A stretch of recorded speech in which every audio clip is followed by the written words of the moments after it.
늘 찬양을 들으면 참 감사하다는 생각이 듭니다. 우리 장평교회 성도들은 담임 목사님을 닮아서 그런지 찬양들을 참 잘합니다.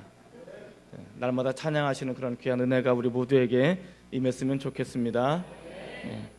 이 시간 옆에 사람, 앞뒤 사람 인사하시겠습니다. 하나님은 당신을 사랑하십니다.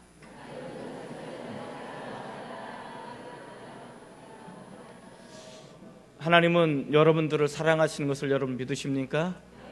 이것이 우리에게 식상한 어떤 무미건조한 멘트가 되지 않고 하나님의 살아계신 리얼한 하나님의 사랑이 우리 가운데 어떻게 임하는지를 경험하는 귀한 시간이 되시기를 바랍니다. 오늘은 호세아에 대한 부르심을 통해서 하나님의 바보 같으신 사랑에 대해서 살펴보도록 하겠습니다. 우리는 계속해서 하나님의 사람들의 부르심에 대해서 살펴보고 있습니다. 우린 지난주 에스겔의 부르심을 통해서 우리는 살펴보았습니다. 하나님이 그의 이름을 부르실 때는 절망의 자리에서 일어날 수 있고, 하나님이 그의 이름을 부르실 때 우리가 있어야만 하는 그 자리를 깨달을 수가 있고, 또 하나님이 우리의 이름을 부르실 때 우리는 사람들이 듣든지 아니 듣든지 하나님의 말씀을 전해야 된다라는 것을 알았습니다. 우리가 있어야만 하는 그 자리는 하나님을 배반하는 사람들이고 또 하나님을 거절하는 사람들이고 찔레와 가시와 같은 그 무리 가운데 있어야 된다라고 이야기해 주고 있습니다. 그러면 하나님의 사람들이 왜 그런 가운데 부르심을 받고 그런 가운데 있어야만 하는가? 이 하나님의 사람들의 부르심을 통해서 우리가 한 가지 명확하게 깨달을 수 있는 것은 하나님께서는 그들을 지독히도 사랑하신다는 사실입니다. 하나님을 거절하고 하나님을 떠나고 싶고 하나님을 배반하는 그 무리들, 하나님 얼굴에 먹칠을 하는 그 사람들, 그럼에도 불구하고 하나님은 그들을 지독히도 사랑하지 않고는 견딜 수 없다라고 말씀하시는 하나님의 사랑이 그 안에 깔려 있다라고 이야기해 주고 있습니다. 이 하나님의 사람들의 부르심을 통해서 하나님이 이 시간 말씀하십니다. 내가 너희를 사랑할 거고 또 사랑할 거라고 말씀하시는 것입니다. 이 하나님의 음성, 애끓는 우리를 향한 하나님의 사랑을 깨달으셨으면 좋겠습니다. 이러한 하나님의 사랑을 전달하기 위해서 특별히 두 명의 사람을 부르십니다. 그 한 명이 에레미야라는 사람입니다. 살펴보았죠. 눈물의 선지자 에레미야. 하나님이 이 에레미야를 부르실 때는 특별한 조치를 하십니다. 에레미야야, 너는 결혼하지 마라. 그리고 자녀를 낳지 마라. 결혼 금지 명령과 자녀를 낳지 말라는 명령을 받습니다. 그런데 이 에레미야보다도 좀 더 억울하고 불쌍한 사람이 등장하죠. 누구죠? 호세아라는 사람입니다. 하나님이 호세아를 찾아오셔서 말씀하십니다. 자, 1장 1절로 한번 가서 우리 한번 살펴보도록 하겠습니다. 1장 1절입니다. 자, 1장 1절 같이 읽습니다. 자, 시작.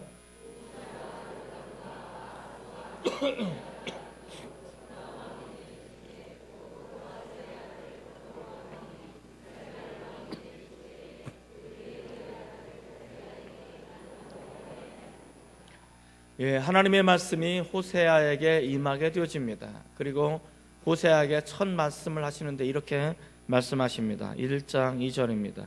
시작. 여호와께서 처음 호세아에게 말씀하실 때 여호와께서 호세아에게 이르시되 너는 가서 음란한 여자를 맞이하여 음란한 자식들을 낳으라. 이 나라가 여호와를 떠나 크게 음란함이니라 하시니, 하나님이 호세아에게 나타나셔서 처음 말씀하시는 첫 메시지가, 첫 명령이 뭐냐? 너는 부정한 여인을, 부정한 여자를 너의 아내로 맞이해서 부정한 자식, 음란한 자식을 낳으라 라는 명령이었습니다. 이것이 하나님께서 호세아에게 나타나셔서 처음 호세아를 부르실 때 하신 명령이었고 말씀이었습니다. 어떻게 보면 호세아는 억울한 어떤 결혼을 강요받는 그런 상황에 내몰리게 된 것이죠. 어떻게 보면 호세아는 자신의 삶에도 아름다운 꿈이 있지 않겠어요. 나도 이런 여인을 만나서 이렇게 결혼하고 싶고 이런 자녀를 낳고 싶은 그런 아마 열망이 있었을 것입니다. 그런데 하나님께서는 그러한 호세아의 꿈을 무참히 짓밟으시고 전혀 호세아가 생각하지 못했던 그 말을 하십니다. 너무나 억울한 결혼 강요를 당하고 있는 거죠. 자, 이런 결혼을 강요를 당했을 때 호세아는 어떤 반응을 보였을까? 1장 3절에서 4절 말씀을 한번 같이 읽겠습니다. 1장 3절과 4절입니다. 시작.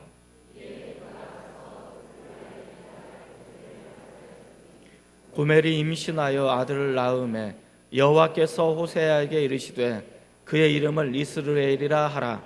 조금 후에 내가 이스라엘의 피를 예후의 집에 갚으며 이스라엘 족속의 나라를 피할 것임이니라.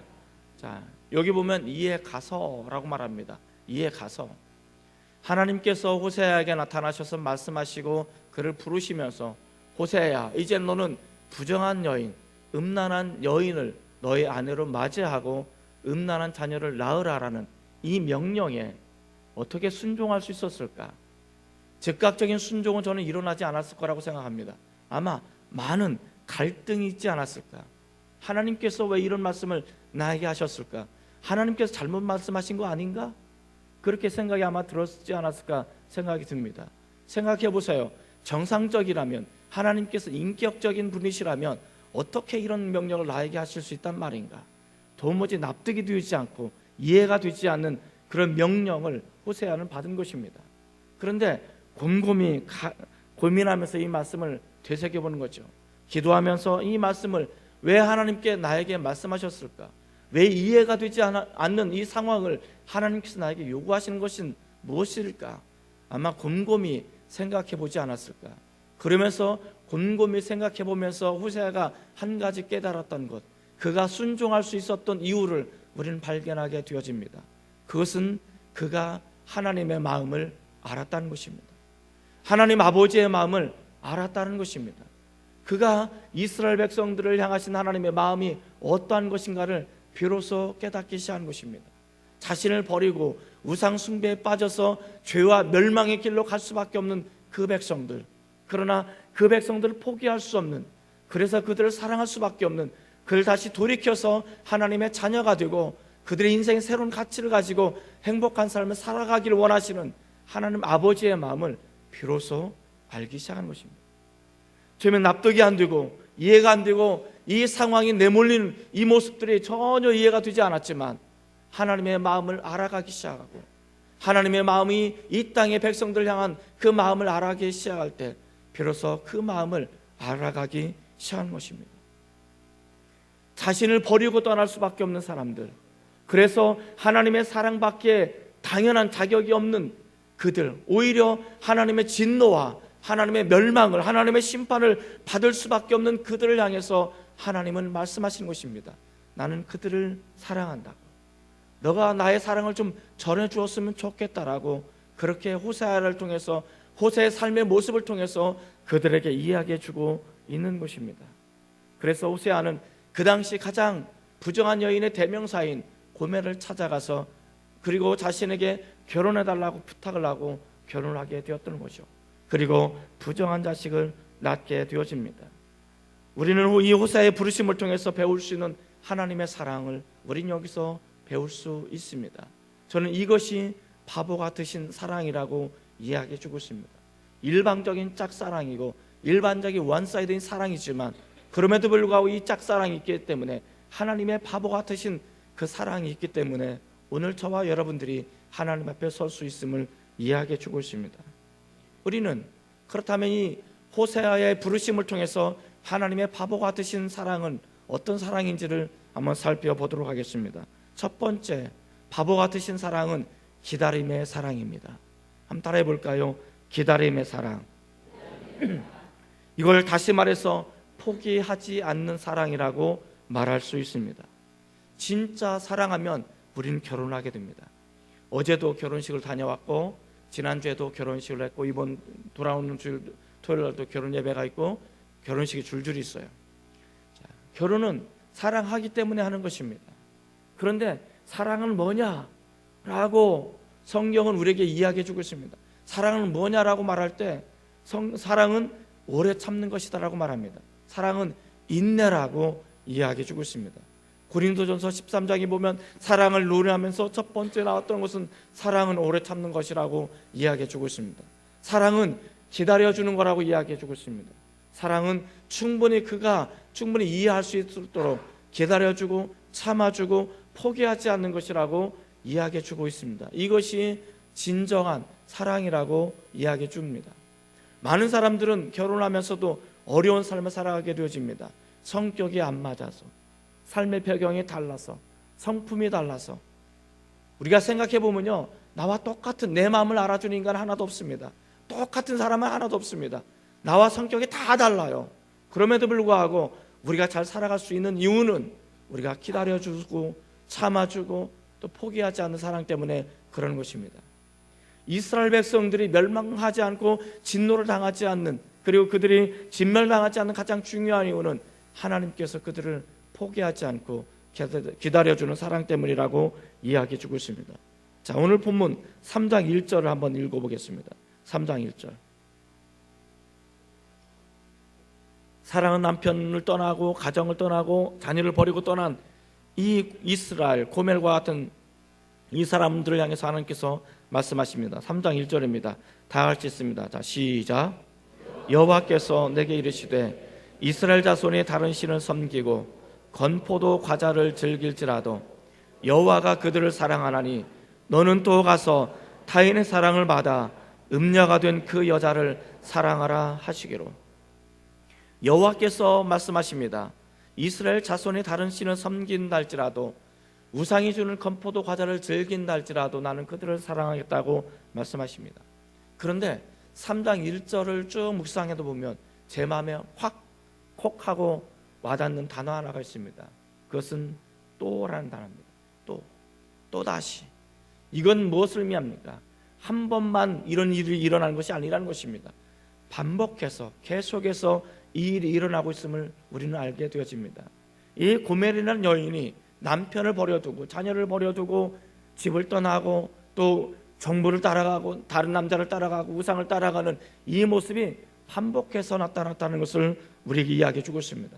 그래서 또다시 가서 찾아오고 또다시 가서 찾아오고, 이제는 질치법합니다. 이제 그만 가고 싶습니다. 이제 안 가고 싶어요. 이혼 도장 준비하고 있어요. 그래서 오면 쾅 도장 찍어주려고 하는 그런 마음을 먹고 있습니다.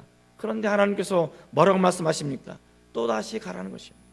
또다시 찾아가서 데려오라고 말합니다. 이것이 진정한 사랑인 것입니다. 하나님은 이스라엘 백성들을 내치고 싶은 마음이 얼마나 많은지 모릅니다. 기껏 먹여주고 살려줬더니 한번 생각해 보세요. 하나님 편에서 환장을 놓은 것 아닙니까? 그를 애굽에서 구원해서 젖과 꿀이 흐르는 이 가나안 땅을 주었고, 집을 주었고, 땅을 주었고, 양식을 주었고, 이제는 풍성함을 주었고 부유함을 주었어요. 먹고 살만해요. 그런데 먹고 살만하니까 이제는 딴짓거리를 하고 있는 것입니다. 우상을 따라가는 것입니다. 하나님이 그들을 살만하게 해주었고, 이제는 그들을 행복하게 해주었고, 이제는 넉넉하게 해주었더니 그들은 다른 것을 따라가기 시작합니다. 다른 것을 바라보기 시작하는 것입니다. 우상을 따라가는 것입니다. 이게 한두 번이 아니에요. 얼마나 많은지 모릅니다. 하나님의 마음은 썩어 문드러지는 거죠. 환장을 노릇하십니까? 생각해 보세요. 당장 내치고 싶은 마음이 얼마나 많으시겠어요. 그런데 하나님께서 뭐라고 말씀하십니까? 그들이 우상을 섬기고 따라가서도 나는 그들을 사랑하나니, 내가 그들을 사랑하나니 너는 또다시 가서 데려와라. 또다시 가서 데려와라. 이것이 하나님의 사랑입니다. 하나님의 사랑은 어떻게 표현되어 있습니까? 한번 찾아보시기 바랍니다. 11장 1절, 호세아서 11장 1절 한번 넘어가 보시기 바랍니다. 호세아 11장 1절은 이렇게 기록하고 있습니다. 같이 한번 읽습니다. 시작. 이스라엘이 어렸을 때 내가 사랑하여 내 아들을 애굽에서 불려내는, 내가 내 아들을 사랑해서 애굽에서 이집트에서 불러냈다는 것입니다. 그들이 이집트에서 노예살이를 할 때 살려달라고 아우성을 칩니다. 못 살겠다고 아우성을 칩니다. 그래서 살려달라고 아우성 치는 그들을 사랑해 주고 건져 주었습니다. 때로는요, 우리가 죄와 사망으로 인해서 근심하게 되어집니다. 죽음이 무섭습니다. 지옥에 들어가는 것이 너무나 겁납니다. 그래서 하나님 옆에 나옵니다. 하나님, 우리를 살려주세요. 그랬더니 하나님께서는 우리를 향해서 예수 그리스도를 이 땅에 보내주셨어요. 그렇게 우리를 건져주시고 그렇게 우리를 사랑해 주시고 구원해 주신 분이 하나님의 사랑이라는 것입니다. 그리고 또 이렇게 기록하고 있습니다. 4절 말씀, 11장 4절. 자, 시작. 내가 사람의 줄, 그 사랑의 줄로 그들을 이끌었고 그들에게 대하여 그 목에서 멍에를 벗기는 자같이 되었으며 그들 앞에 먹을 것을 두었노라. 이스라엘 백성에는 목에는 종이라는 노예라는 멍에가 있습니다. 죄와 허물이라는 멍에가 있습니다. 죽음이라는 사슬이 매어 있습니다. 이제는 이것을 다 벗기고 구원이라는 멍에, 사랑이라는 멍에를 그들에게 줬습니다. 그리고 사랑의 줄로 그들을 이끌어왔다라고 말씀하셨고 그들 앞에 먹을 것을 주었다라고 말씀하신 것이 하나님의 사랑인 것입니다. 또 이렇게 기록하고 있습니다. 11장 8절 말씀입니다. 11장 8절. 자, 시작. 에브라임이여 내가 어찌 너를 놓겠느냐, 이스라엘이여 내가 어찌 너를 버리겠느냐, 내가 어찌 너를 아드마같이 놓겠느냐, 어찌 너를 스보임같이 두겠느냐, 내 마음이 내 속에서 돌이키어 나를 긍휼히 온전히 불붙는 하도다. 이 말씀은 무엇입니까? 이제 먹고 살만하니까 우상을 따라가고 또 따라가고 또 따라갔던 이 백성을 향해서 하나님께서 이제 그만, 여기까지 할래, 나 사랑하는 거 이제 여기까지 할래, 나도 지쳤어 라고 말씀하시고 싶은 마음이 얼마나 많아요. 배응망덕한 이스라엘 백성을 향한 포기하고 싶은 마음이 얼마나 많은지 모릅니다. 그런데 포기하고 싶은 마음이 들 때마다 하나님의 마음속에 불타는 것이 있어요.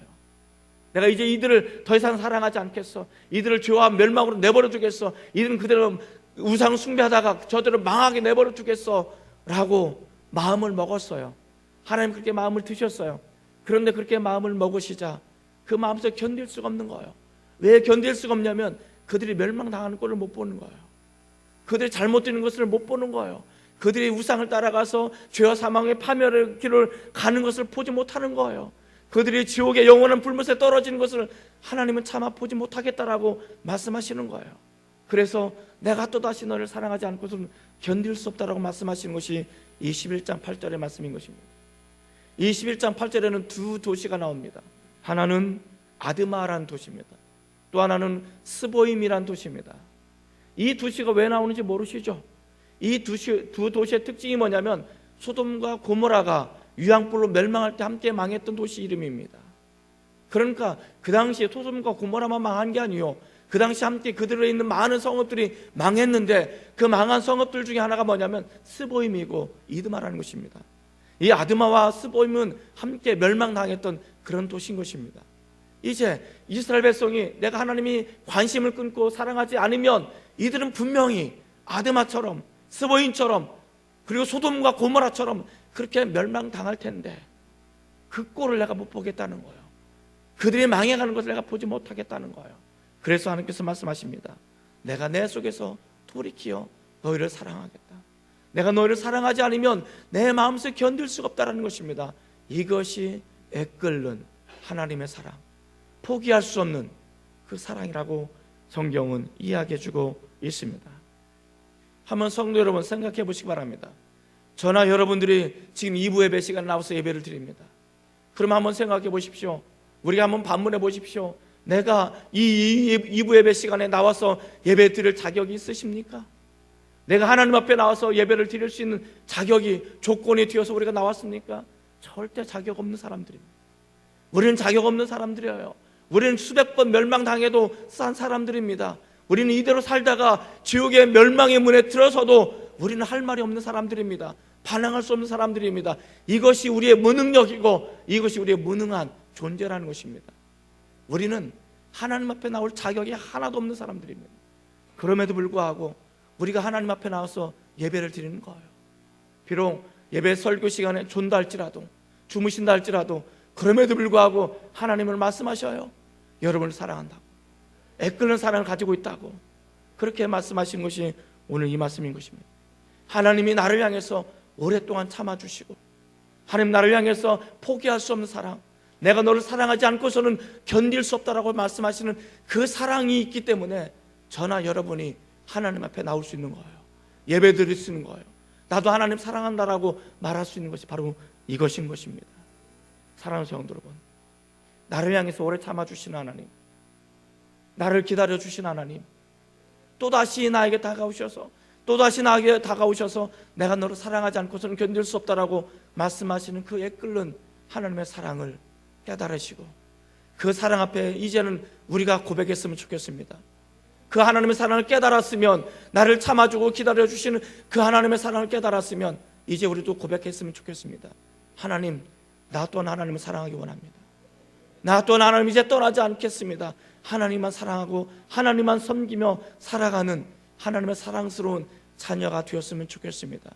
부족한 나를 도와주시고 나에게 성령을 부어주셔서 온전히 하나님만 바라볼 수 있는, 사랑할 수 있는 그런 마음을 달라고 기도하시는, 결단할 수 있는 저나 여러분이 되시기를 주님의 이름으로 축원을 드립니다.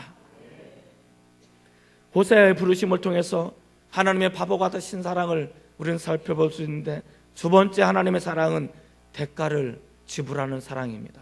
따라해 볼까요? 대가를 지불하는 사랑. 말로만 하는 사랑이 아닙니다. 말로는 사랑할 수 있습니다. 하나님 당신을 사랑합니다. 하나님 나를 사랑하십니다. 말로는 할 수 있습니다. 그러나 말로만 하는 사랑은 진짜 사랑이 아닙니다. 하나님의 사랑은 행동으로 옮겨지는 사랑이 진짜 사랑인 것입니다. 몸으로 하는 행동, 몸으로 하는 사랑이 진짜 사랑인 것입니다. 3장 2절 말씀을 한번 같이 읽어보겠습니다. 3장 2절입니다. 자, 시작.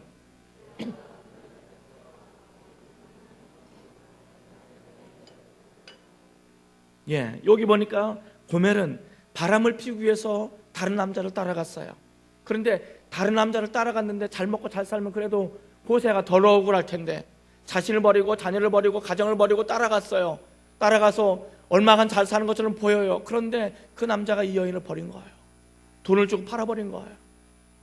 자, 이 돈을 주고 팔아버렸는데 이 여인을 데려오기 위해서는 돈을 주고 사와야 되는 거예요. 그래서 하나님께서 말씀하십니다. 호세아야, 가서 사와라. 그러니까 또 다시 가서 사오는 것입니다. 이제 호세아가 이 여인을, 고멜을 사오기 위해서 집에 있는 돈을 탈탈 텄습니다. 돈을 다 모았더니 은 15개가 나왔습니다. 은 15개로는 사올 수가 없어요. 이거 가지고는 부족해요. 그러니까 호세아가 또 찾아냈습니다. 집에 있는 게 뭔가 있을까? 어떤 것이 있을까?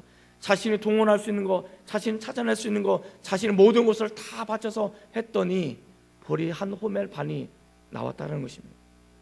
이 보리 한 호멜 반은 바로 은 15개 분량에 해당되는 것입니다. 그러니까 그 당시 노예값인 은 30을 가지고 이 호세아를 고멜을 사오는 것입니다. 은 30의 분량을 가지고 노예로 팔려간, 사창가로 팔려간 이 여인을 다시 사오는 거예요. 사와가지고 아내의 주의로 회복하는 것입니다. 엄마의 주의로 회복시켜주는 것입니다. 이것이 하나님의 사랑이에요. 대가를 지불하는. 호세아는 정말 가기 싫었는지도 모르겠습니다. 그러나 하나님의 명령이기 때문에 가는 것입니다. 또다시 가서 자신의 모든 전 재산을 다 통틀어서 그 여인을 사오게 되는, 이것이 진정한 사랑인 것입니다. 사랑은 희생을 먹고 자라는 것입니다. 희생이 깔려있는 것입니다. 사랑하는 성도 여러분, 이것이 하나님의 사랑인 것입니다. 죄의 허물로 인해서 죽을 수밖에 없었고 지옥의 영원한 불못에 빠져서 영원토록 고통당할 수밖에 없는 우리들을 하나님께서는 사오시기 위해서 자신의 아들을 은 30에 팔리게 하셨습니다. 은 30에 팔리게 하셨고 십자가 위에서 처절하게 죽임을 당하도록 허용하신 것입니다. 나 대신 죽은 것이죠.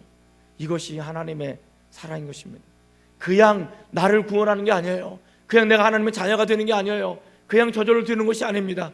하나님께서는 나를 구원하시기 위해서, 저와 여러분을 하나님의 자녀로 삼으시기 위해서, 내가 좀 더 행복한 삶을 살아가기 위해서 하나님은 그의 아들, 하나밖에 없는 아들을 은 30에 팔리게 하셨고 십자가에서 죽이기까지 하신 것입니다. 이것이 하나님의 사랑입니다. 내가 하나님 앞에 나올 수 있는 것은, 내가 하나님 앞에 나올 수 있는 자격이 주어진 것은 바로 이 은 30 팔리시고 죽음을 당하신 이 사랑 때문에 내가 나올 수 있게 되는 것입니다. 이 사랑을 온전히 깨달았으면 좋겠습니다. 많은 사람들이 그렇게 이야기합니다.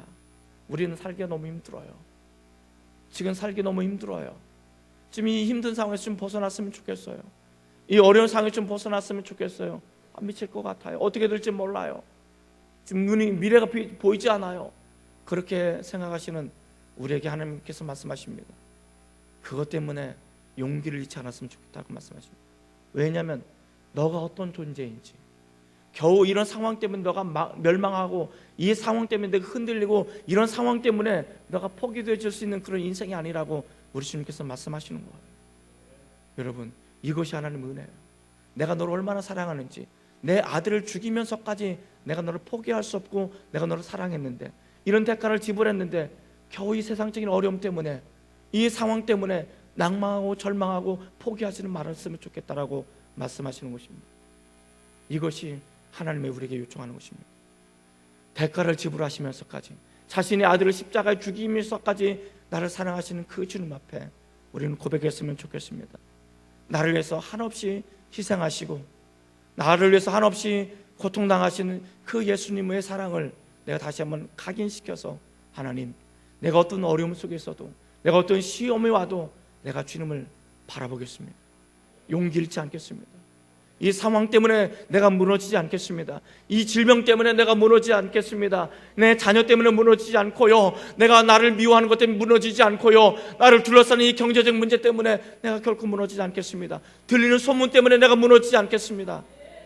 이것이 우리가 고백하고 결단할 내용이라고 저는 생각합니다.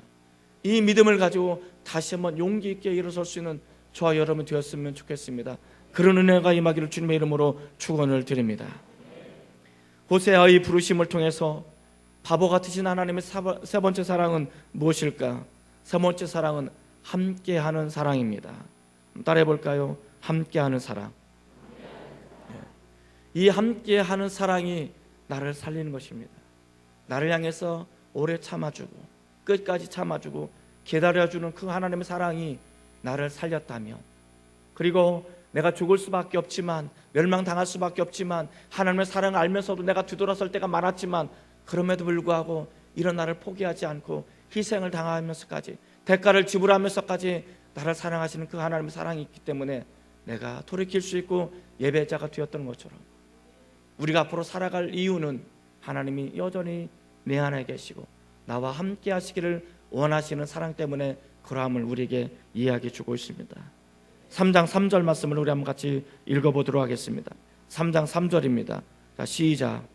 그에게 이르기를 너는 많은 날 동안 나와 함께 지내고 음행하지 말며 다른 남자를 따르지 말라. 나도 내게 그리하리라 하였노라. 그에게 말씀하십니다. 너는 많은 날 동안 나와 함께 지내자. 너는 많은 날 동안 나와 함께 지내자. 나는 너와 함께 많은 날 동안 지내고 싶어 라고 말씀하시는 것입니다. 여기서 많은 날이라는 것은 무엇을 상징합니까? 영원을 상징하는 것입니다. 난 너와 영원히 함께 있고 싶어 라고 말씀하시는 것입니다. 이것이 하나님의 은혜입니다. 옆에 사람에게 한번 그렇게 축복해 주시기 바랍니다. 하나님은 당신과 영원히 함께 있고 싶대.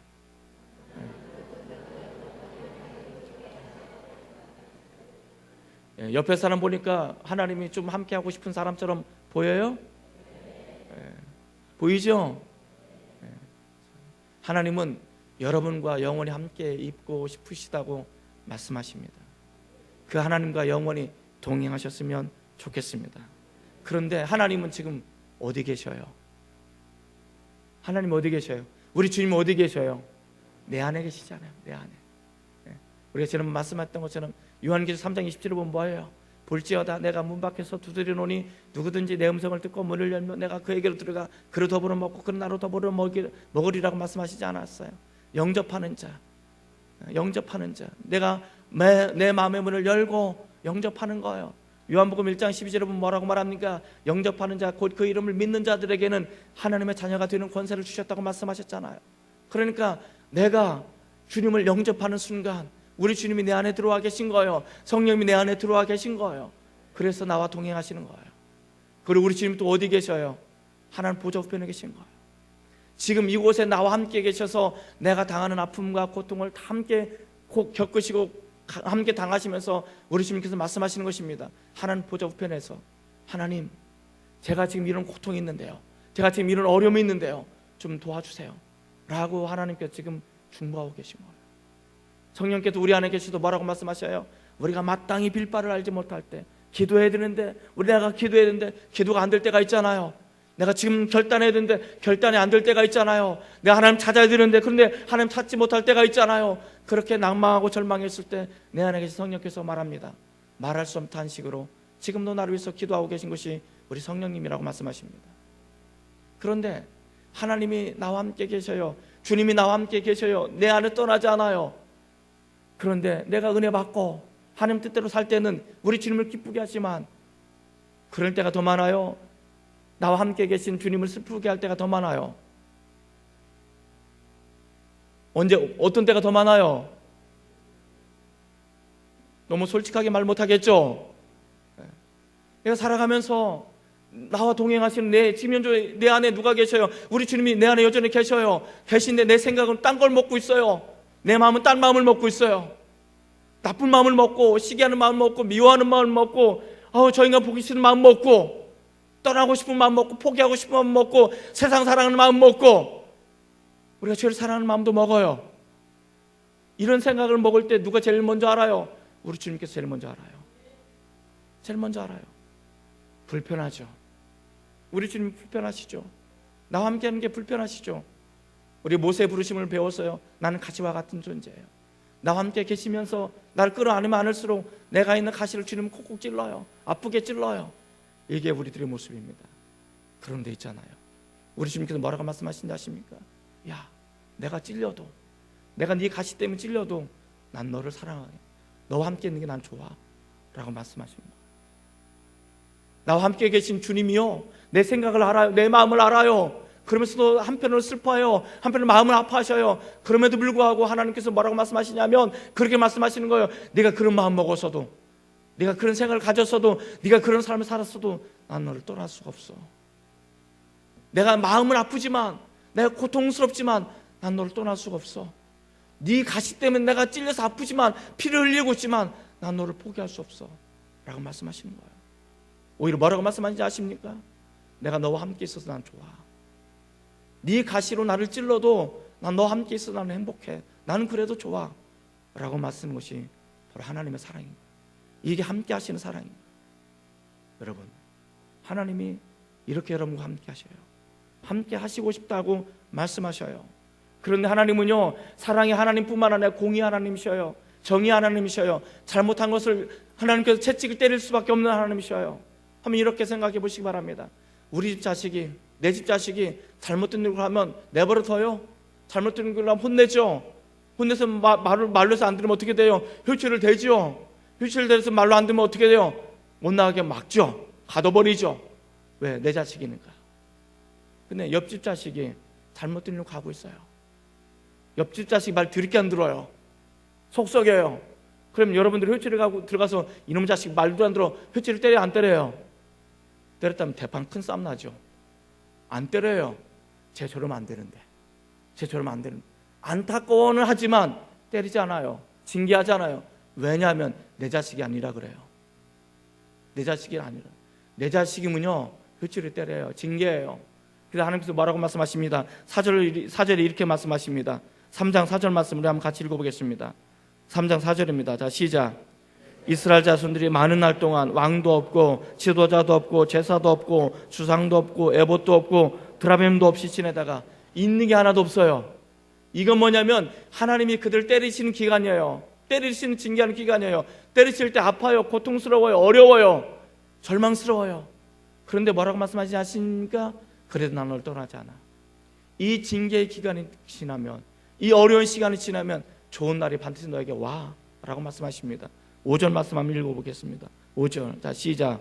그 후에 이스라엘 자손이 돌아와서 그들의 하나님 여호와 그들의 왕 다윗을 찾고 마지막 날에는 여호와를 경외함으로 여호와와 그의 은총으로 나아가리라.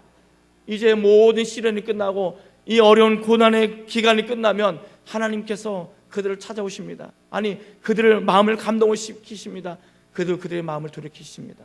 하나님을 찾고 하나님을 경배하고 영원토록 하나님과 동행하시겠다라고 말씀하시는 결단을 갖게 만드시는 것입니다. 이것이 하나님의 사랑입니다.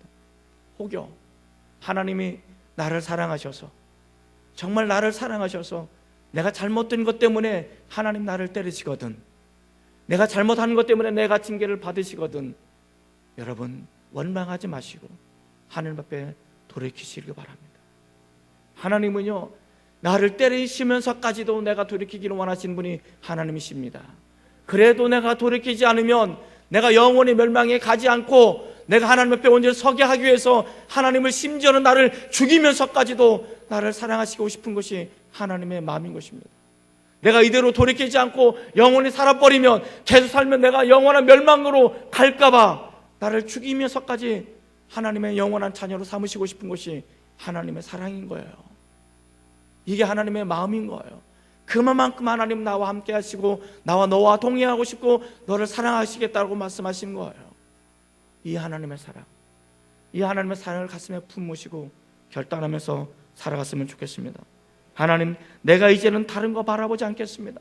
다른 남자 바라보지 않겠습니다. 다른 우상 섬기지 않겠습니다. 내가 주인 삼은 많은 것들을 내려놓고 이제 오직 하나님만 바라보고 하나님만 찬양하는 하나님의 자녀가 되게 했습니다. 설령 내가 그렇게 결단해도 넘어질 때가 있을 거예요. 내가 설령 그렇게 다짐해도 나는 또 넘어질 때가 있을 거예요. 하나님 마음을 아프게 하실 때가 있을 거예요. 그러나 하나님 나를 포기하지 마시고 내가 마지막 순간까지 하나님을 찬양하고 내 주인들 모든 것을 내려놓기까지 하나님의 사랑으로 나를 덧입혀 주십시오. 성령을 부어주시고 은혜를 부어주셔서 내가 결단할 수 있는 그 시간까지 나를 붙들어 달라고 결단하며 다짐하며 기도하시는 저나 여러분이 되시기를 주님의 이름으로 축원을 드립니다. 기도하시겠습니다.